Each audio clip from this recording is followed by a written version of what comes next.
Hi friends, मैं हूं उपेंद्र कुमार पांडे। आप देख रहे हैं पंडित उपेंद्र स्टडी क्लासेस में। गैस में जैसा कि आप लोग को आज हम बात करने वाले हैं इंडस्ट्रियल इंजीनियरिंग के चैप्टर 5 के कुछ टॉपिक के बारे में। जैसा कि आप लोग को नेक्स्ट क्लासेस में मैंने कुछ टॉपिक के बारे में बात किया था, आज का जो टॉपिक होने वाला है वर्क मेजरमेंट क्या होता है इनके बारे में हम देखेंगे। तो जैसा कि आप लोग को यहाँ पे वर्क मेजरमेंट के बारे में अगर पूर्ण रूप से जानना चाहते हैं तो वीडियो लास्ट तक देखना है, तभी आप लोग को समझ में आएगा।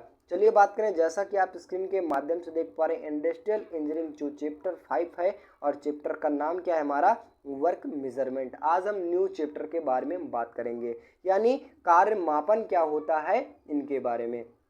तो जैसा कि आप लोग को अगर हम किसी भी कारखंड पर कोई नया प्रोसेस करते हैं, किसके जरिए नया प्रोसेस करती हैं, तो उनको देखने के लिए किस प्रकार से कितना टाइम लगता है कारखंड को बनाने में। वो अगर कोई नया चीज़, हम कहने का मतलब है सिंपल बात कह सकते हैं, किसी कारखंड पर कोई नया टेक्नोलॉजी के यूजेस के आधार पर उस कारखंड को मैन्युफैक्चरिंग प्रोसेस किया जा रहा है, तो वहाँ पे उस कारखंड को कितना टाइम लगता है, वो सारी चीज़ों को देखने के लिए किसका प्रयोग करते हैं, तो वर्क मेजरमेंट कहलाता है। मतलब एक निश्चित टाइम में हमारा कितना समय में वो कारखंड का प्रोसेस कंप्लीट हो रहा है या फिर नहीं कंप्लीट हो रहा है, वो सारी चीज़ें जानकारी के लिए करने के लिए उसका किसका प्रयोग करते हैं, तो वर्क मेजरमेंट यानी कार्य मापन का प्रयोग करते हैं। चलिए देखते हैं यहाँ पे इसको डिफिनीशन के माध्यम से। तो डिफिनीशन हमारा क्या कहता है कि विधि अध्ययन जो द्वारा जो नई कार्य विधि तक तय की जाती है और उसके द्वारा कार्य करने वाली लगे समय कार्य मापन कहलाता है, जिनके उपयोग में उस समय की गणना की जाती है। मीन्स वही बताया गया कि जैसा कि आप लोगों को कोई नया कार्य किया जा रहा है, कोई नई विधि से यूज़ किया जा रहा है, उस कार्य को संपन्न करा जा रहा है, तो वो प्रोसेस मतलब कार्य करने में जितना समय लगता है, जिसको हम क्या करते हैं, जिसे मापते हैं, वो हमारा क्या कहलाता है, कार्य मापन कहलाता है। जिससे हम क्या करते हैं, उस टाइम में उस कारखंड को बनाने में कितना टाइम लगा आसानी से हम गणना कर सकते हैं। चलिए नेक्स्ट टॉपिक की बात किया जाए, कार्य मापन के उद्देश्य क्या होते हैं, यानी ऑब्जेक्टिव ऑफ वर्क मेजरमेंट क्या होता है, इनके बारे में देखेंगे। इनको डेफिनेशन के माध्यम से देखेंगे तो इनके निम्नलिखित उद्देश्य होते हैं। वो कौन कौन से होते हैं। पहला आता है अन्य विधियों से तुलना की जाती है। मीन्स कहने का मतलब हुआ कि जैसा कि आप लोग को कोई प्रोसेस पहले से कंप्लीट है और उसमें बताया जा सकता है कि कितना टाइम लगाया गया, कितना टाइम लगे हमें मालूम है, और कोई दूसरा कार्य कर रहे हैं तो दूसरा कार्य करने में हमें टाइम का फिक्स नहीं है कि कितना टाइम लगेगा, तो उनको पहले क्या किया जाएगा, माप लिया जाएगा, और मापने के बाद दोनों में तुलना की जाएगी कि इस कारखंड को बनाने में कितना टाइम लगा और इस कारखंड को बनाने में टाइम लगा। इसका उद्देश्य करने के लिए, मतलब इसका चयन करने के लिए, इसको देखने के लिए किसका प्रयोग करते हैं, तो वर्क मेजरमेंट का प्रयोग किया गया। नेक्स्ट टॉपिक की बात कर जाए, आरंभिक मानव शक्ति की आवश्यकता सही गणना कर सके। मतलब जो पहले सा प्रोसेस, मतलब स्टार्टिंग से जो भी टाइम लगता है, उनको भी गणना करने के लिए हम इसका यूज़ करते हैं। नेक्स्ट बात की जाए, क्रियाओं को नियोजन एवं नियंत्रण करने के लिए, जो भी उसका प्रोसेस हो रहा है उन सारी चीज़ों को नियंत्रण करने के लिए भी वर्क मेजरमेंट का प्रयोग करते हैं। नेक्स्ट टॉपिक की बात की जाए, वित्तीय प्रोत्साहन योजनाएं हेतु आधार प्रदान करने के लिए क्या होता है, कई श्रमिक कार्य कर रहे हैं तो कोई श्रमिक कितने समय में कितना कार्य कर रहा है, कहने का मतलब है कितने टाइम में कम से कम समय में उस कार्य को कंप्लीट कर रहा है, तो उसी के बेसिस पे क्या होता है, वो एक वर्ष में उनको प्रोत्साहन दिया जाता है कि आप इतने टाइम में इतना कारखंड को बनाया गया है, आप इस कंपनी के, कहने का मतलब है, विजेता हो गए, इस इतने कम समय में इतने कारखंड को बनाया है। तो वही कहने का मतलब है, उनको भी चेक करने के लिए हम किसका प्रयोग करते हैं, तो वर्क मेजरमेंट का प्रयोग करते हैं। नेक्स्ट टॉपिक की बात कीजिए, अप्रशिक्षित तथा अधिप्रशिक्षित वर्करों को पहचान करने के लिए, कहने का मतलब है जो पढ़े हैं जो फिर ना पढ़े हैं उनको बनाने में कितना टाइम लग रहा है, इनको भी चेक करने के लिए भी वर्क मेजरमेंट का प्रयोग करते हैं। नेक्स्ट टॉपिक की बात की जाए, प्रभावी उत्पादन कार्यक्रम बनाने के लिए और मालों की निर्गत तिथि तथा निर्धारण करने के लिए भी इसका यूज करते हैं। नेक्स्ट टॉपिक की बात की जाए, कार्य मापन की तकनीक, यानी कार्य मापन की जो तकनीक होती है, कार्य को किस प्रकार से माप सकते हैं, तो ये मुख्य रूप से आपके दो प्रकार से माप सकते हैं। वो कौन कौन सा आता है, एक मानकीकरण होता है और एक समय मापन होता है। मीन्स मानकीकरण क्या होता है, तुलना की जाती है, किसी बेसिस पे। और मानकीकरण क्या होता है, सब ज़्यादा लंबा प्रोसेस, कहने का मतलब बड़े कारखंड को बनाने के लिए मानकीकरण का प्रयोग करते हैं। और वहीं पे समय मापन का प्रयोग कहाँ करते हैं, किन्हीं छोटे कारखंड को लिए, छोटे छोटे कारखंड को बहुत ज़्यादा कारखंड बनाया जा रहा है तो वहाँ पे हम समय मापन का प्रयोग करते हैं। इसके बारे में आप लोग को पूर्ण रूप से डिस्कशन किया जाएगा नेक्स्ट क्लासेस में। चलिए नेक्स्ट टॉपिक आता है समय तथा गति अध्ययन, यानी टाइम एंड मोशन स्टडी क्या होता है इसके बारे में देखेंगे। तो इनको डिफिनीशन के माध्यम से देखेंगे। तो डिफिनीशन हमारा क्या कहता है कि समय तथा गति का उद्देश्य उत्पादन विधि तथा प्रक्रियाओं को सूक्ष्म अध्ययन, सर्वोत्तम कार्यविधि की खोज और समय तथा श्रम के अवयवों को रोकना होता है। मीन्स कहने का मतलब हुआ कि टाइम और मोशन मतलब गति क्या होता है, इसका यूज़ क्यों किया गया, इसका अध्ययन क्यों किया गया। अगर हमें किसी कारखंड पर बनाना, कोई कारखंड बनाना, नया कारखंड बनाया गया तो उस कारखंड को कितने स्पीड में बनाया जा रहा है, कहने का मतलब हुआ कितने स्पीड में बनाया जाएगा और कितने कम टाइम में उस कारखंड को बनाया जाएगा। सबसे पहले हम क्या करते हैं उसके बारे में अध्ययन करेंगे। कहने का मतलब हुआ कि अगर कोई कारखंड बनाने में 5 मिनट का लग रहा है और हमें उसके बारे में मालूम नहीं है तो हो सकता है 2 मिनट में बन जाए और हो सकता है हमें 10 मिनट में भी लग सकते। तो कहने का मतलब उस कारखंड को सबसे पहले मैन्युफैक्चरिंग प्रोसेस किया जाता है और प्रोसेस करने में किस स्पीड से कितने टाइम में वो कारखंड बनाया गया उसके बारे में हम पूर्ण रूप से अध्ययन करते हैं। तो वही प्रोसेस बताया गया कि यहाँ पे कारखंड का अध्ययन और किस लिए किया जाता है, तो कम से कम समय में और कितनी स्पीड में वर्कआउट हो रहा है जिससे हमारा ज़्यादा से ज़्यादा प्रोडक्ट बन जाए। इसके लिए हम किसका प्रयोग करते हैं, मतलब क्यों अध्ययन, इसीलिए हम यूज़ करते हैं, इसके बारे में सबसे पहले अध्ययन करते हैं। नेक्स्ट आगे बात किया जाए, समय तथा गति अध्ययन द्वारा उत्पादन संबंधित समस्त प्रक्रियाओं और गतिविधियों का विश्लेषणात्मक सूक्ष्म विवरण प्राप्त हो जाता है, इसके अध्ययन द्वारा यूज करते हैं। कहने का मतलब हुआ कि कारखंड में क्या कैसा प्रोसेस हो रहा है इन सारी जानकारी हमें प्राप्त हो सकती है।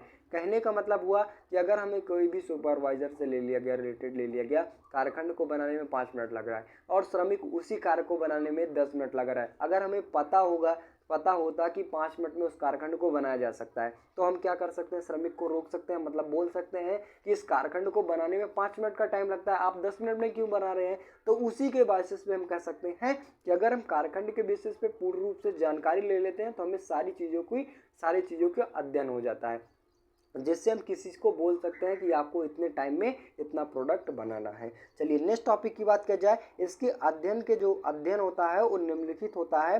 चलिए हम देखते हैं निम्नलिखित टाइप के कौन कौन से होते हैं। तो पहला हमारा आता है श्रम तथा समय को व्यर्थ या अनुपयोगी होने से रोका जा सकता है। कहने का मतलब हुआ कि जो टाइम है उसको भी रोका जा सकता है, कि यहाँ पे कहने का मतलब अगर 5 मिनट का टाइम है 10 मिनट क्यों लग रहा है, उससे भी क्या होता है, ऐसा प्रोसेस यूज़ करने से पहले हम क्या करते हैं उसको रोक सकते हैं, कहने का मतलब हुआ। नेक्स्ट टॉपिक की बात किया जाए, श्रम तथा प्रयास शक्ति को उपयोगी तथा अनुकूल मार्ग पर संचालित करने के लिए, मतलब जो उसकी टेक्नोलॉजी है, जिस प्रकार से उस कारखंड को अपनाया जा रहा, बनाने का प्रोसेस जिस प्रकार से है उनको भी बदलने के लिए भी हम इसका प्रयोग कर सकते हैं। नेक्स्ट टॉपिक की बात की जाए, श्रमिक कम परिश्रम तथा थकान से अधिक उत्पादन करने का सामर्थ्य देने के लिए, मतलब कहने का मतलब हुआ कोई भी कारखंड ले लिया गया, कारखंड में ज़्यादा टाइम लग रहा है तो श्रमिक जल्दी थक जाएगा, और वहीं पे बात की जाए छोटा कार वर्क पीस दे दिया जाए और कम से कम समय में कोई कारखंड बनाया जा रहा है तो क्या होता है, श्रमिक को बनाने में, कहने का मतलब है काम करने में अच्छा लगेगा, साथ में प्रोत्साहन भी हो जाएगा कि हमें इतने का समय में इतना प्रोडक्ट बना लिया गया, लाओ 10 मिनट में इतना प्रोडक्ट और बना लें। तो वही प्रोसेस बताया गया, अगर छोटा कारखंड रहेगा कम से कम समय में लगेगा, उसके बारे में हमें अध्ययन रहता है, तभी हम एक निश्चित टाइम पर फिक्स कर सकते हैं कि इतने टाइम में हमें इतना प्रोडक्ट बनाना है। नेक्स्ट टॉपिक की बात की जाए, कारखाना उस लागत अध्ययन क्षमताओं को वृद्धि में संभव होता है, जो इसका प्रोसेस होता है, जो इसकी लागत होती है उसको भी कम किया जा सकता है। नेक्स्ट टॉपिक की बात की जाए, नेक्स्ट टॉपिक आता है उत्पादन कार्यों को व्यय हो रहे समय को रिकॉर्ड करने के लिए उसका अध्ययन करने वाली तकनीक को समय अध्ययन कहते हैं। सिंपल भाषा में हम कह सकते हैं कि जो उसका प्रोसेस हो रहा है उसके सारे टाइमों को और सारे मोशन को रिकॉर्ड करने के लिए जिस प्रोसेस का अपनाते हैं वो हमारा क्या कहलाता है, समय अध्ययन कहलाता है। मतलब इन सारी चीज़ों को रिकॉर्ड बनाने के लिए समय अध्ययन का यूज़ करते हैं। यही हमारा मेन डेफिनेशन हो जाती है।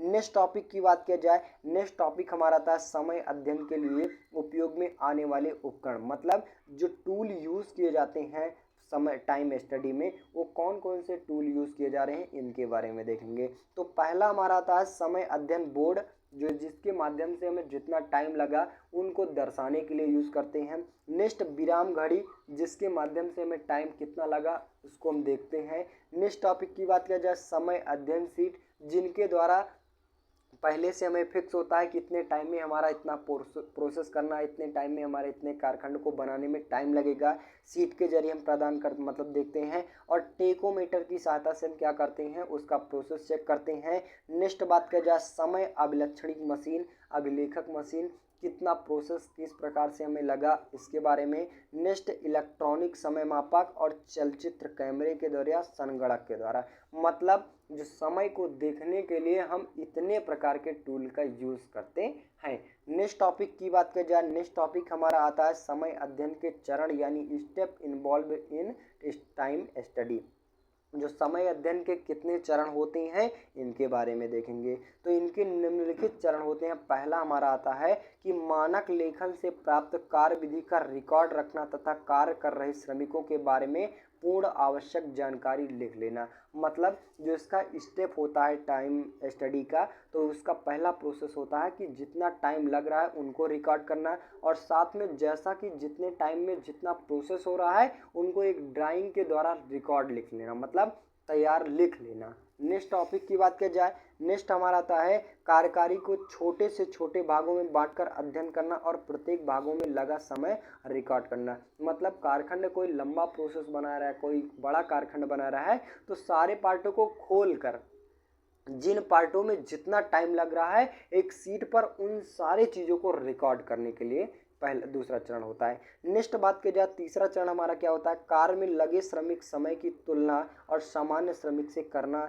जिसे इसे हम रेटिंग कहा जाता है। मतलब जो जिस प्रकार से मैं कोई भी श्रमिक ले लिया, दो श्रमिक ले लिया गया, एक श्रमिक को पूर्ण रूप से जानकारी और एक श्रमिक को पूर्ण रूप से जानकारी नहीं है, तो उन दोनों के बीच में कितना डिफरेंट हो रहा है इनको भी हम इस ड्राइंग शीट के द्वारा रिकॉर्ड कर लेते हैं। नेक्स्ट टॉपिक की बात की जाए, छूट की गणना करके इसे सामान्य समय में जोड़कर मानक समय निर्धारित करना। मतलब जो दोनों में डिफरेंट आए उनको देखते हुए एक टाइम फिक्स करना कि इन दोनों प्रोसेस को इन वर्कपीस को बनाने में इतना टाइम लग रहा है, उनको फिक्स करके एक ड्राइंग शीट में दर्शाना, जिसके सहायता से दूसरा कारखंड दूसरे श्रमिक के द्वारा बनाया जा रहा है तो उसको उस उतने ही टाइम में उस कारखंड का प्रोसेस कंप्लीट हो सके।